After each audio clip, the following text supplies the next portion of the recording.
Let's see. Say something quick.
Hello, everybody out there in the internet land.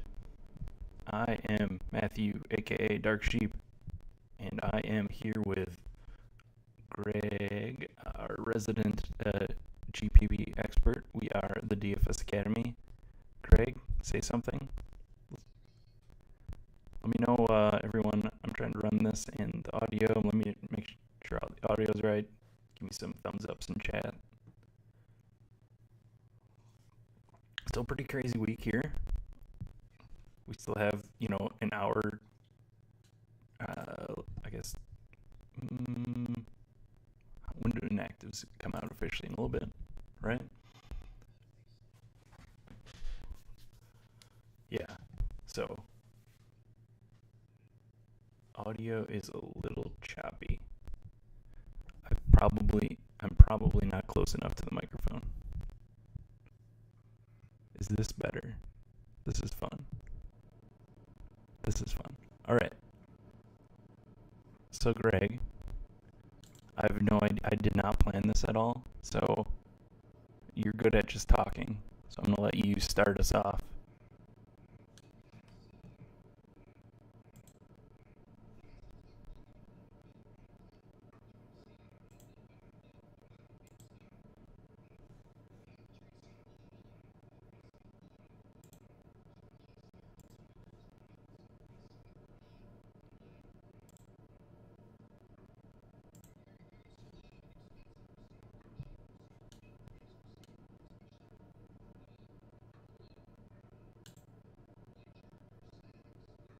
Hold on. Nobody can hear you. Great. This is going well.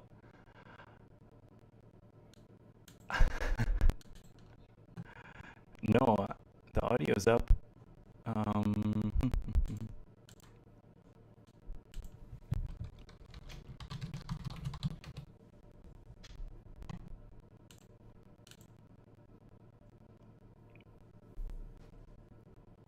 Let's see.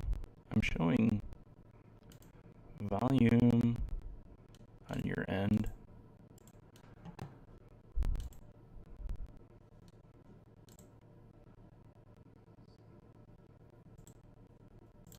I can hear you. The people cannot hear you.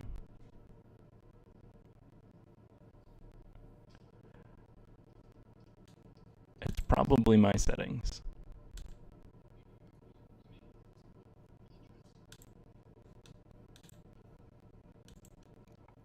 I have never streamed to YouTube, if anybody can tell.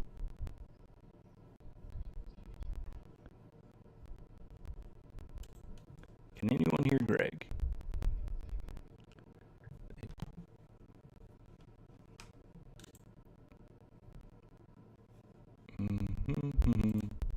I'm seeing audio from you.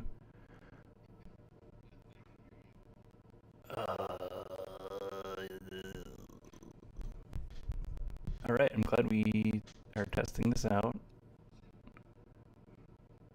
And my audio is really choppy.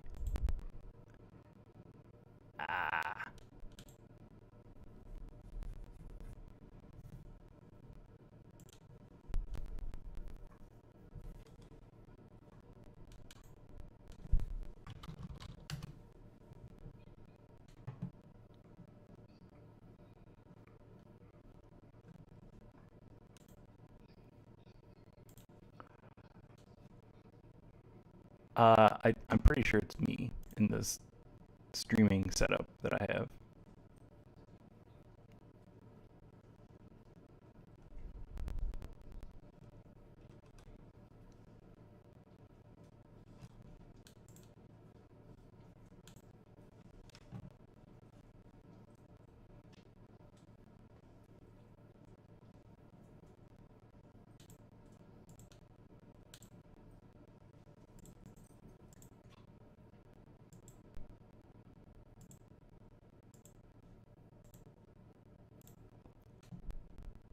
Alright, Greg, say something. What you working Testing. on? Testing. Testing. You hear me or no? I'm not sure. It takes a moment to get feedback from the chat.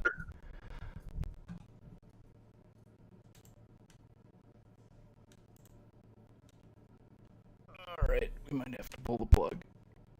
Yeah. Is it?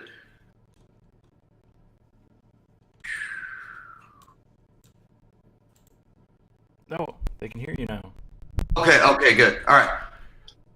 All right, what's up, everybody? So I guess the way that I'm approaching this slate is you can see a lot of stars and scrubs construction. So you're going to see a lot of Dalvin Cook and Naheem Hines at running back. You can see a lot of Dalvin Cook and Brian Hill at running back. You can see a lot of, and then you're going to see a lot of 9K, 4K, 4K, 3 running back constructions. Wide receiver, you're going to see a lot of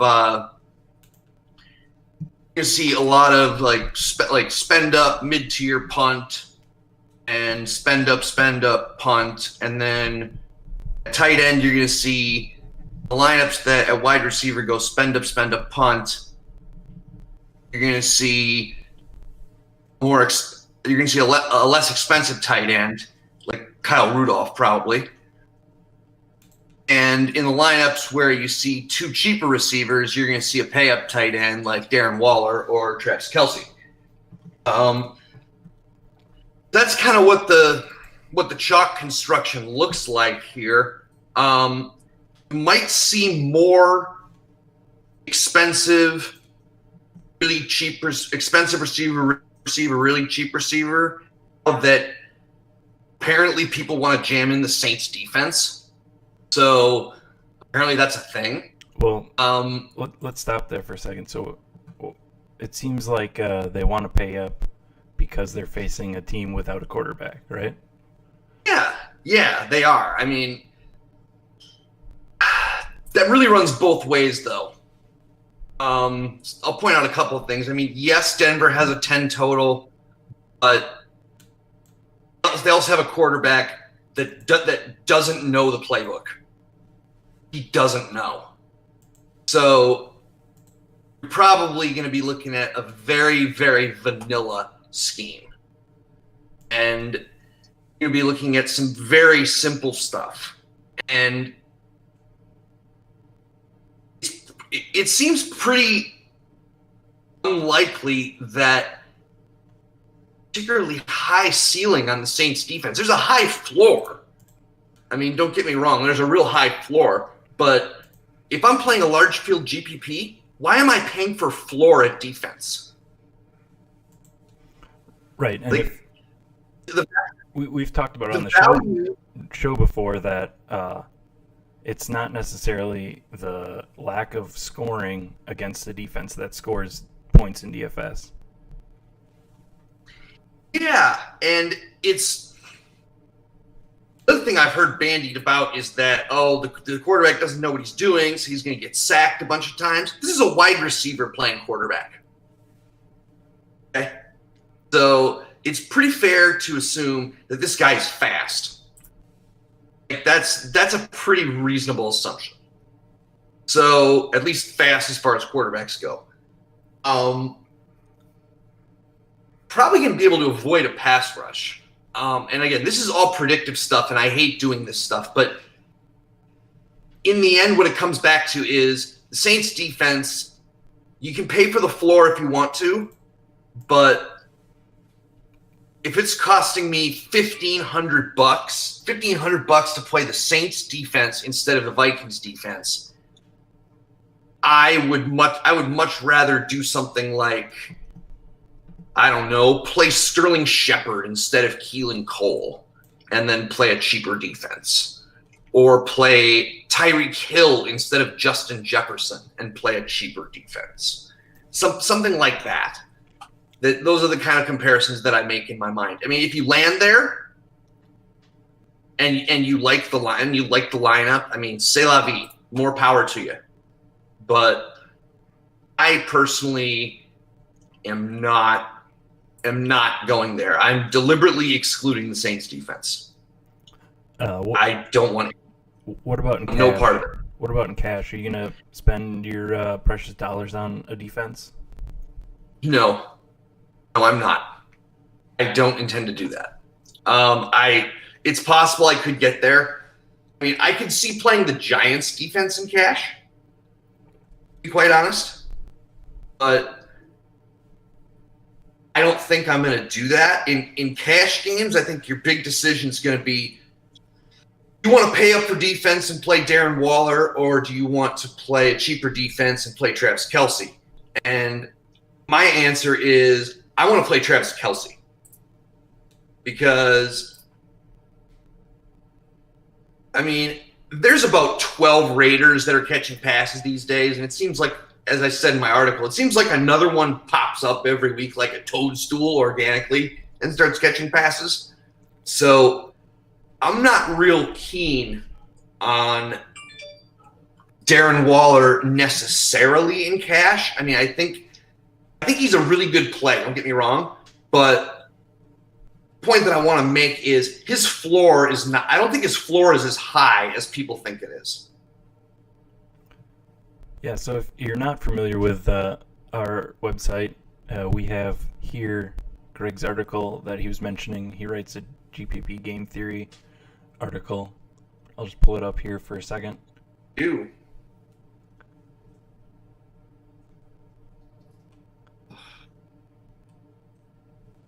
So that's what he was talking about in terms of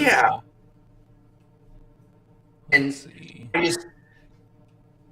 As far as GPPs go, I think that the way you leverage chalk construction is to play a more balanced roster.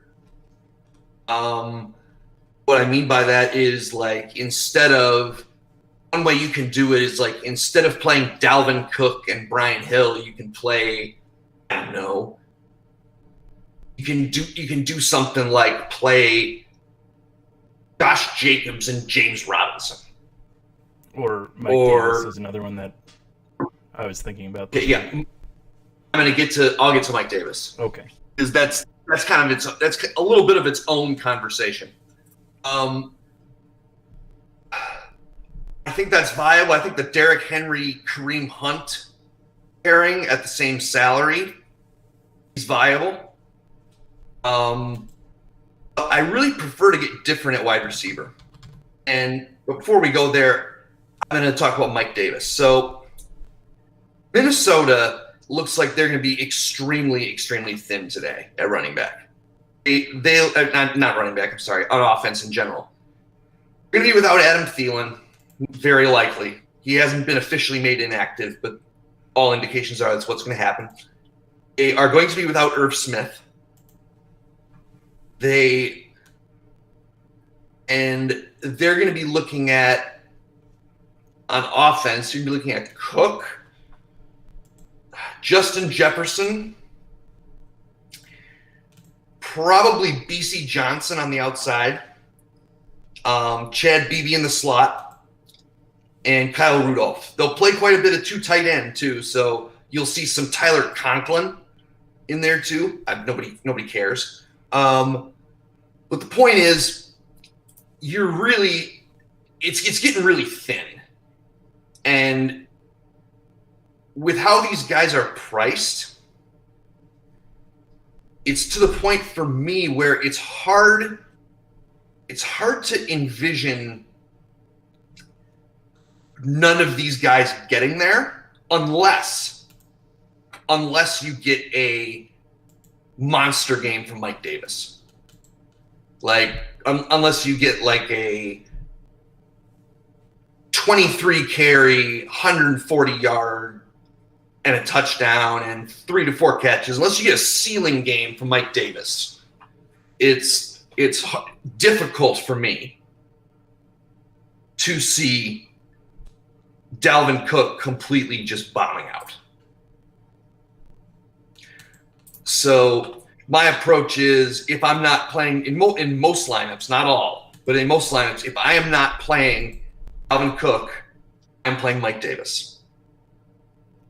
If you are not playing Dalvin Cook? Yes, I'm about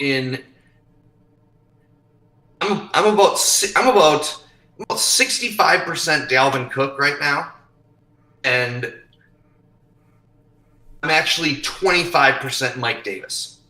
Okay, so you're not eliminating Cook from your pool, just because he's the I'm going to be over the field running back.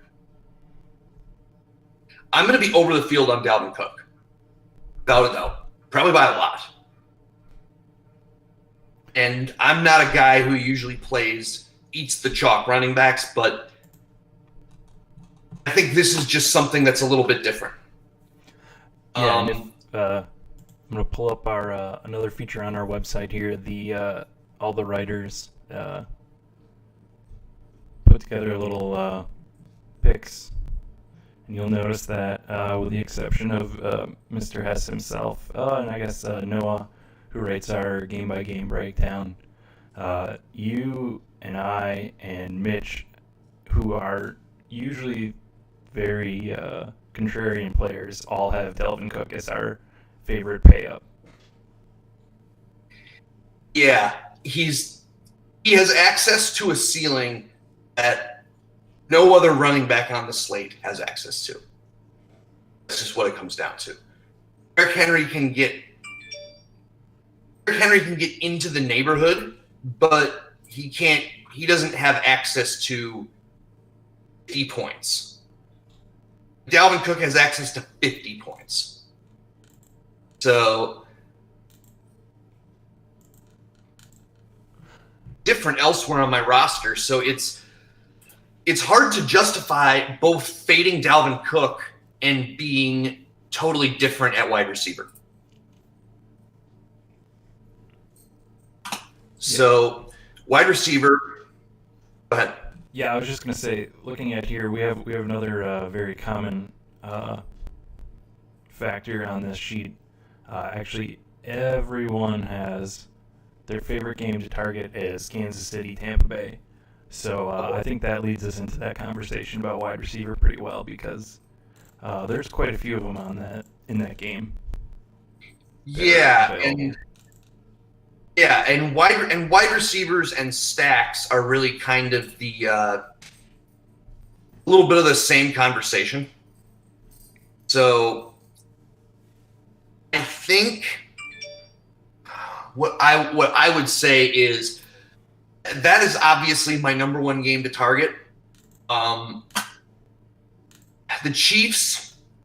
Travis Kelce, Tyreek Hill, Sammy Watkins is back. He waters down the target tree a little bit, but not really enough where I'm gonna be super worried about it. Does he get enough action today to warrant playing him? Yes, I think you can definitely play Sammy Watkins in stacks, or if you don't want to play anyone from this game, I think it makes a degree of sense to play Sammy Watkins just on his own. Just as a standalone play as leverage against Travis Kelce and the rest of this game. I think that makes sense. A lot. But if you are wanting to stack it, who are you looking at? Well, I think I'm looking at your most likely your tight end cash play. Is he part of your game stack too? Yeah. Yes. He will be part of most of them, not all of them. Sure. It gets tricky to play both Kelce and Hill because if you do that, you can't play Dalvin Cook. Number one, you just can't do it. And it also puts me on the roster construction that I don't necessarily want to be on. So, yeah, just here, I got DraftKings open and everybody's watching. I got Patrick Mahomes, Tyreek Hill, and Travis Kelce in the lineup, and we have $4,533 per player left on DraftKings. So, like you said, that's what you mean by you can't really play Dalvin Cook. You put him in there, and you're left with $3,540 per player, which, I mean, you could do, but you're going to be so thin. Yeah, you're going to be thin, and you're just not. Oh, Allison is inactive. Okay, that's interesting. Who's that? Sorry, you cut out for a second. Kadri Allison is the third running back for the Falcons. So we'll be rolling with 2 active running backs today in Brian Hill and Judge Ito Smith. Brian Hill, who gave us 4 points last year in a similar situation, where he was the lead back. Yes, but they had 3 backs. Okay. In that game. Interesting. So I didn't remember that part. Yeah, they did, because I remember it specifically because I played a showdown and Allison was like a few $100s. And Allison was getting snaps. So I definitely remember that happening. My memory could certainly be off, but I think so as far as cash games go, I think Brian Hill is feel much better about playing Brian Hill in cash games now that we have that news about Allison being inactive. Okay. Any interest in Ito Smith then and GPP? Absolutely, unequivocally not. Okay. I have no interest in Brian Hill in GPP.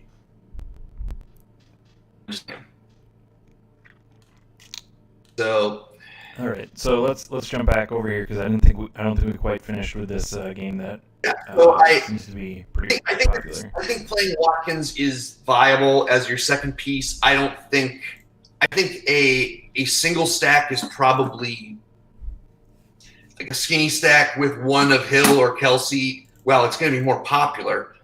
It's probably the more ideal solution, I guess is the way I'd put it. But if I'm not mistaken, I think you want to play the Tampa Bay side more of this game.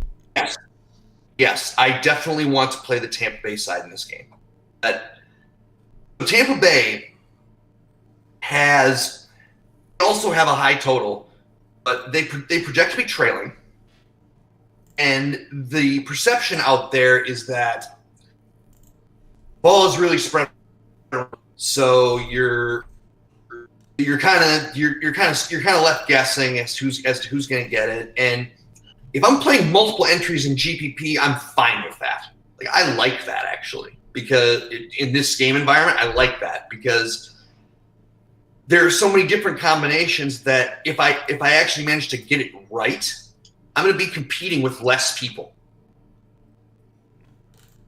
So that uncertainty really doesn't scare me, like, at all. And it's not like one of them stands out as a price play. They're all they're kind of all the same. Yeah, they're kind of all the same. It feels like to me that with Mike Evans and Chris Godwin at the price they're at, and Antonio Brown only being $300 and $400 less on DraftKings, that he's the one that's going to be left out of most people's stacks. Antonio Brown? Correct. I think it's going to be the other way around. I think Antonio Brown ends up the highest Buccaneers receiver. Okay. Because there's a narrative out there that says that Brown loves peppering. That Brady loves peppering Brown, and Brady loves Brown. Brown's coming off a game with like 12 or 13 targets, I think. Okay. Something like that. I had not. So you're gonna have some recency bias on Antonio Brown. Okay. Mike Evans is probably the lowest owned. That makes him crazy to me because he gets a ton of the red zone opportunities. And also, if you did happen to watch that game last week, which I did, there were 2 very long pass interference penalties. There were 2. Well, one of them was really long, and another one was pretty long on Jalen Ramsey when he was defending Mike Davis. So there's definitely more to Davis's 5 for 49 and a touchdown line. It certainly could have been much bigger. I do think Evans is the best play among them. Brown and Godwin, it's really close. one concern about the Buccaneers side that I have is that they're going to be down 2 starting offensive linemen. So that could potentially be an issue here. Obviously, no quarterback likes to face pressure, but Tom Brady is not exactly fast. He's not exactly Andy agility back there. He's not particularly a good sportsman. He's not particularly mobile anymore. So, okay, Jakeem Grant is active. So yeah, I think that is a concern for me, but it's not really going to move my exposure. It might bump my exposure to Chris Godwin a little bit because he does tend to get the shorter routes.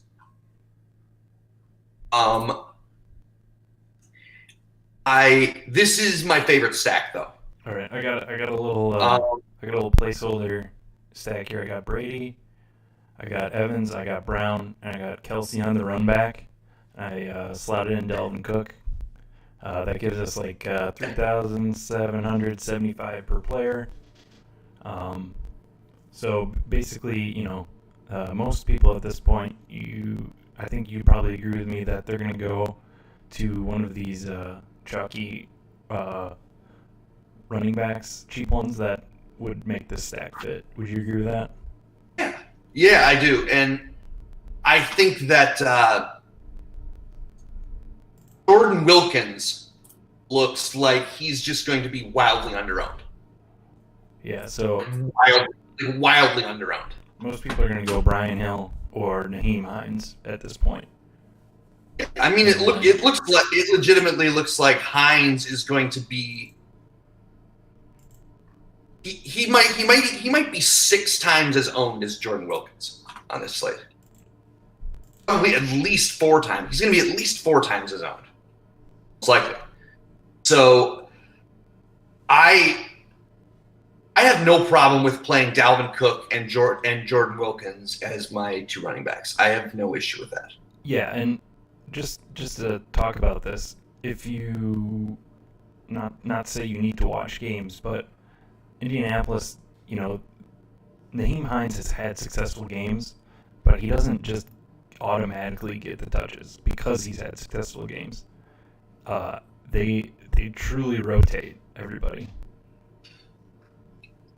Yeah, and it's also game script dependent to a degree.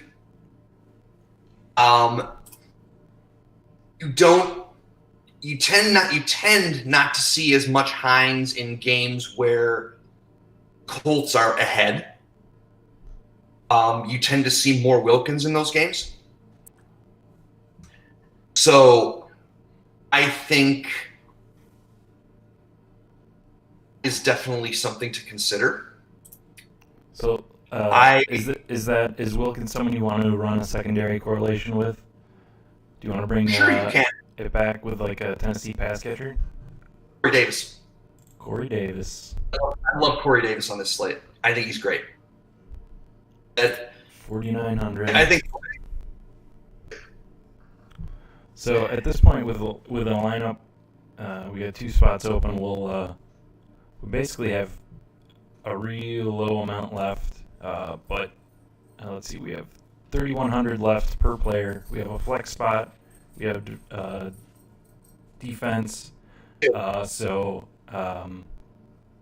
your constructions, we won't like fill in these spots for the rules, but paying down for a defense and then fitting in a random value flex. Is that pretty random value flex like my guy T.Y. Hilton?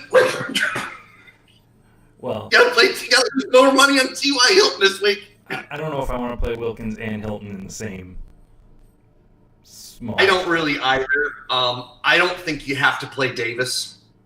I think there are plenty of other viable cheap guys. Jakeem Grant is kind of interesting. I mean, Sammy Watkins, of course, is there. If you're building a Buccaneers stack and you already have Travis Kelce, you need a cheaper guy. Sammy Watkins makes perfect sense. You can absolutely play a 3-2 of that game. That's got a 56 total.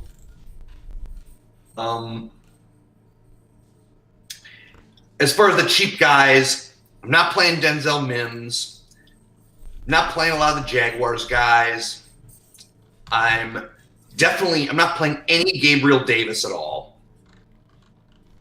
I'm barely playing any Andy Isabella.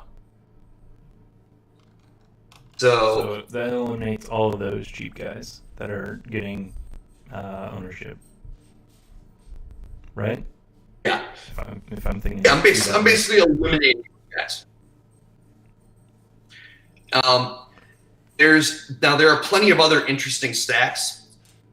I really like the Tennessee stack.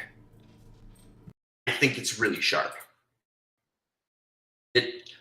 You get your two mid-priced receivers. You can play a mid-priced tight end if you want in that stack that has no ownership, and you can run it back with Wilkins at 4K or T.Y. Hilton at 3.9.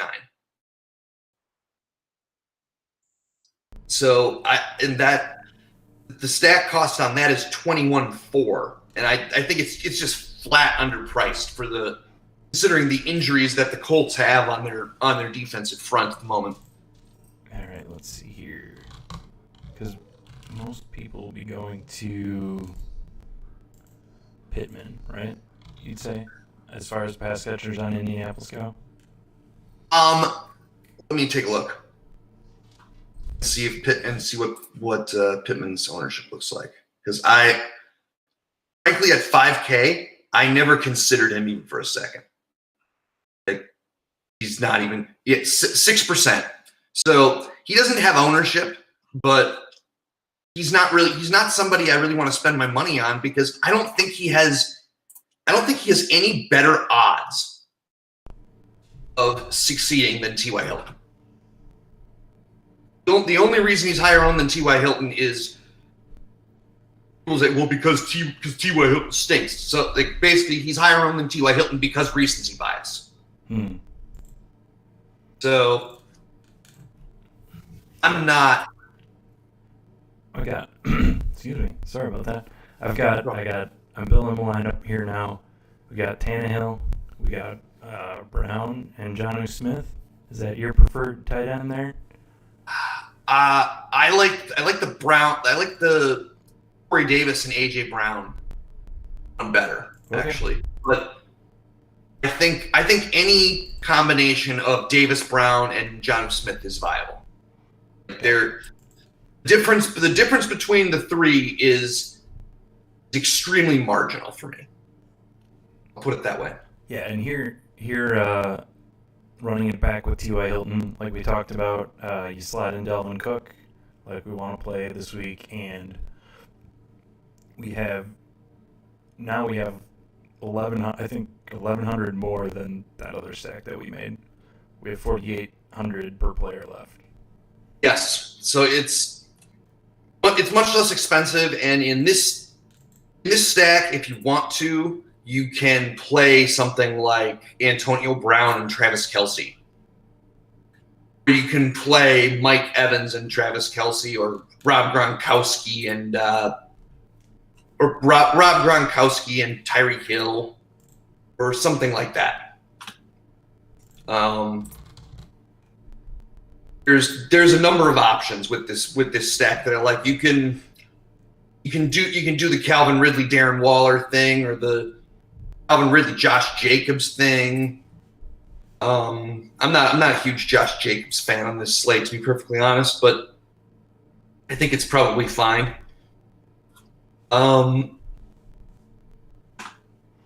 Yeah, Tennessee is a good one.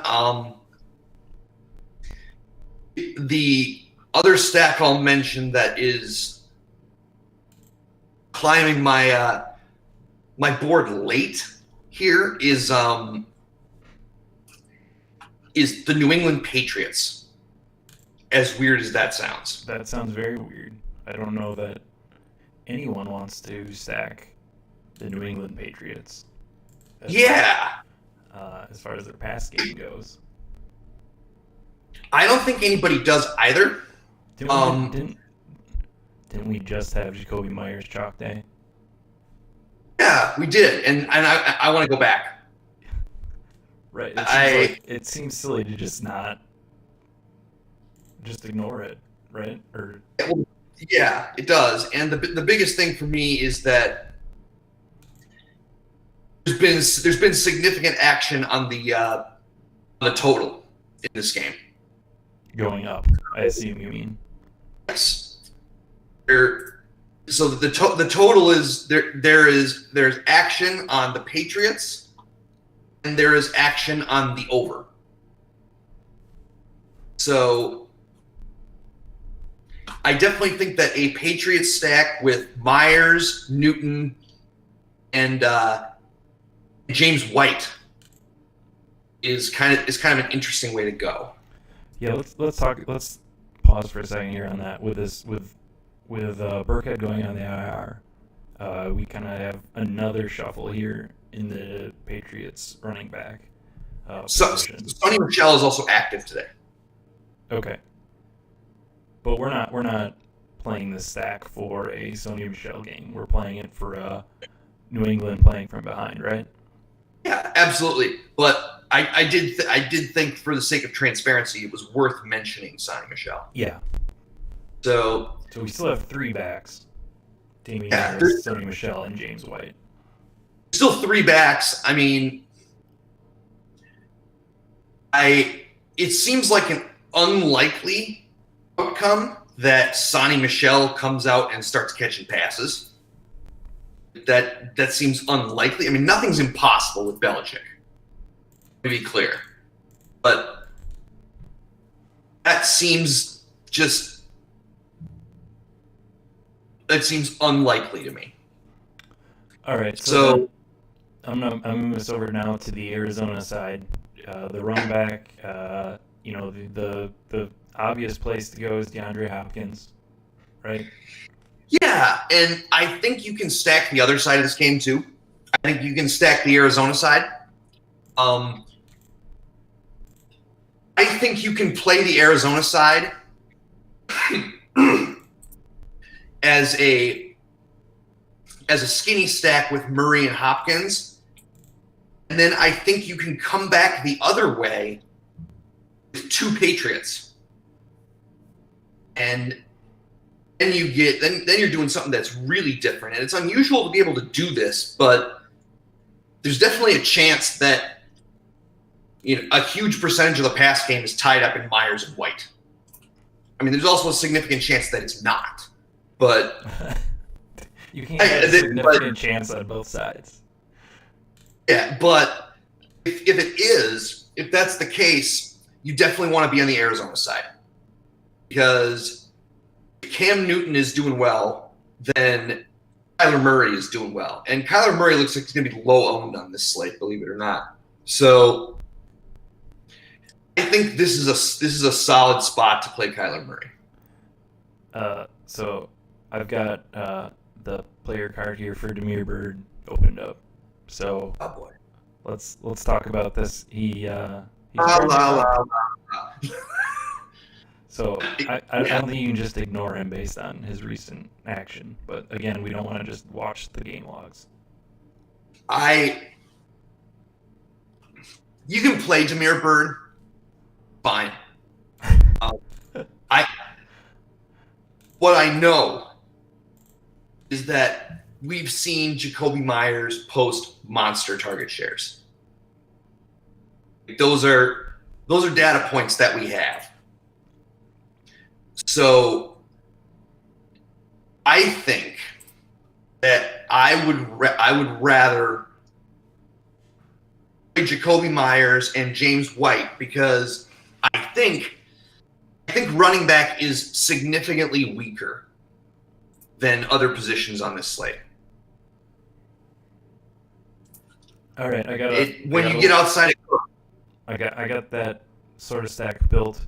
Kyler Murray, James White, Jacoby Myers, and DeAndre Hopkins.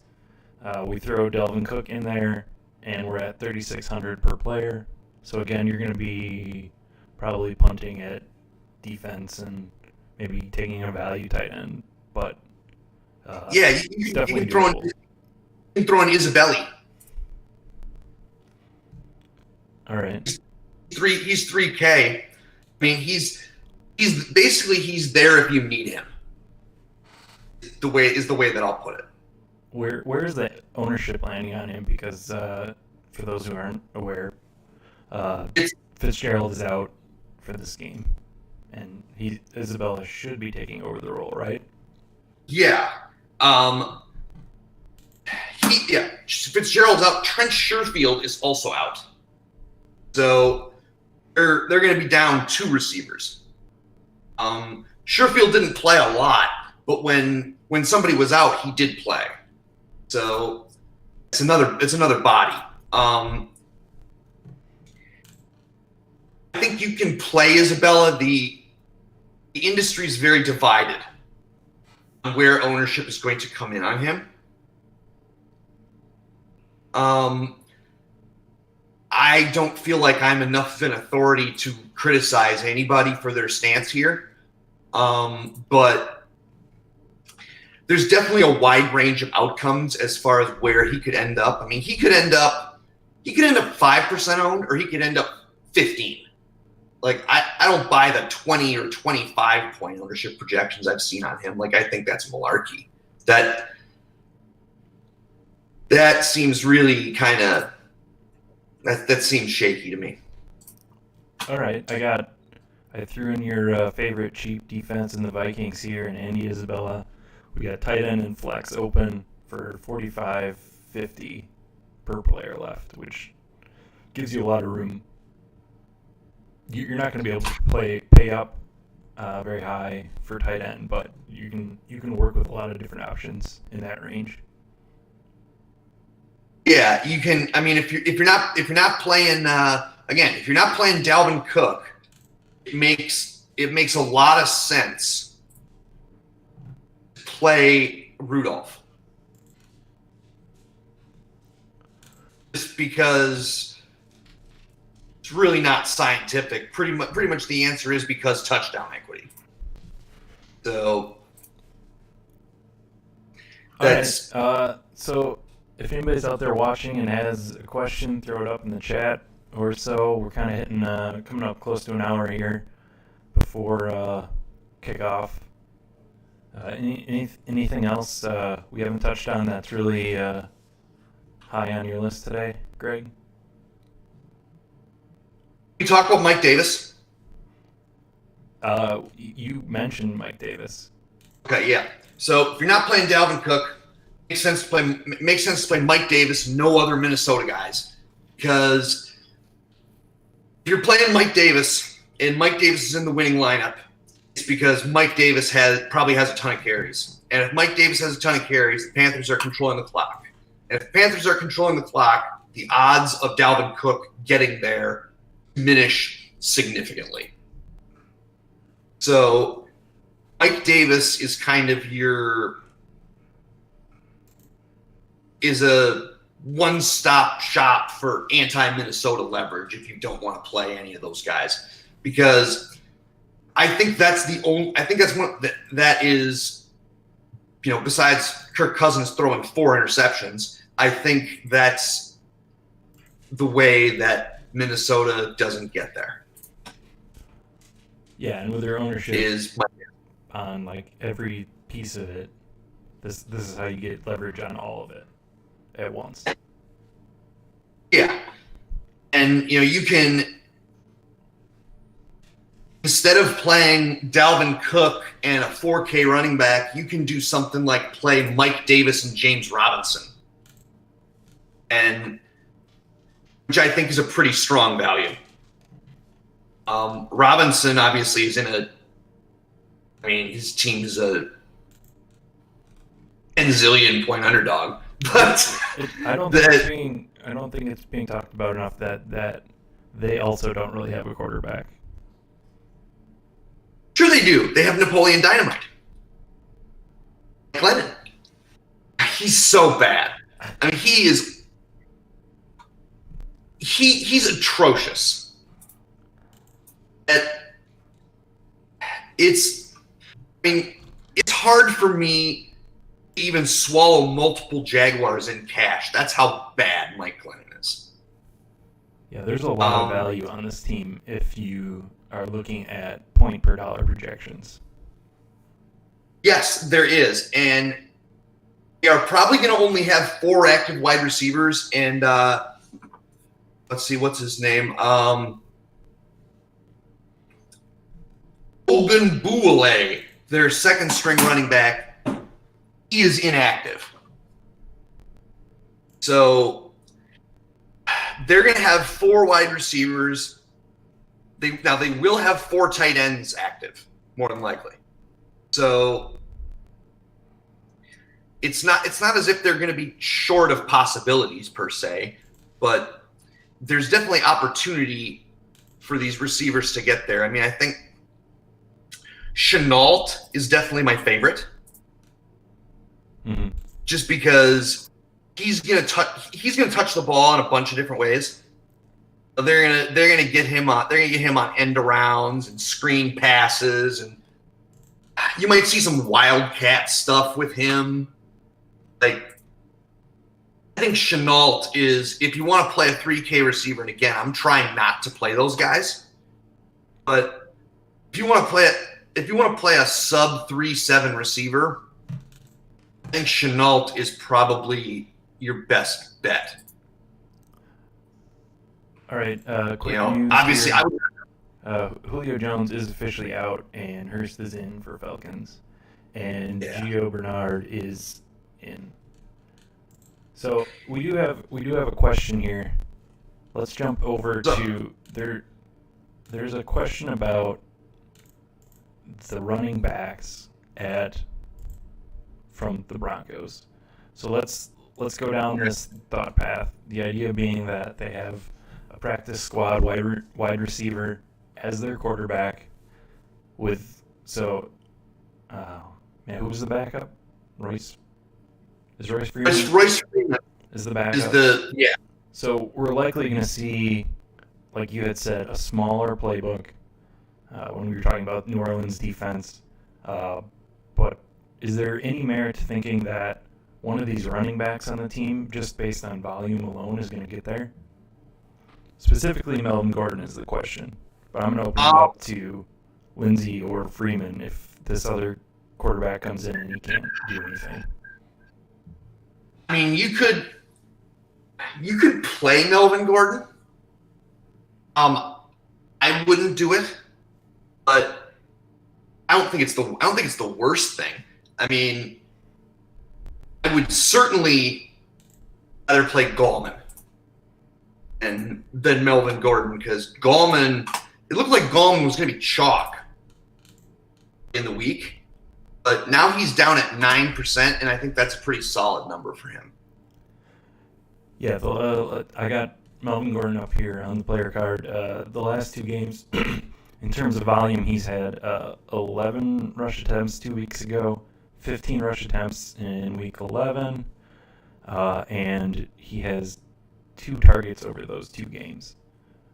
We're sort of playing him here if we do based on the attempts. Do you see those numbers going up in this situation? Possible, but I'm not a fan of really trying to project those kinds of things, because the reality is we have no idea what they're going to do. We have no idea what the Denver offense looks like. But the reality is, if you nail wide receiver on this slate, there's a world where a 5K running back that gets you 20 points is what you need. So what I will say is I don't like the play, but I mean, you can certainly do it. I mean, I wouldn't play it unless it was in like the milli maker. Let's put it that way. Yep. That's a milli maker play. All right. Well, I think we can wrap this up here. For those of you that are not sure who we are the DFS Academy. You can check us out at thedfsacademy.com. Check us out on Twitter at the DFS Academy. I believe we still have a $5 special. I'm not sure if that was just on Black Friday, but I'm assuming it's not. Probably should check that out before ahead of time. But if you want to check out all of Greg's articles, Mitch, who also writes a wonderful GPP-focused article, Noah's weekly breakdown is free if you want to check that out. And then most weeks when Hess is not in the middle of moving into a house, he will have his player pool and stacks list that he's going to be playing. So come check us out. Like I said, $5, just check it out for a month, and gets you access to our Discord, hang out, and go over all this and go over news and all that kind of stuff. So, Greg, thank you for last minute jumping in here for Hess. I appreciate it.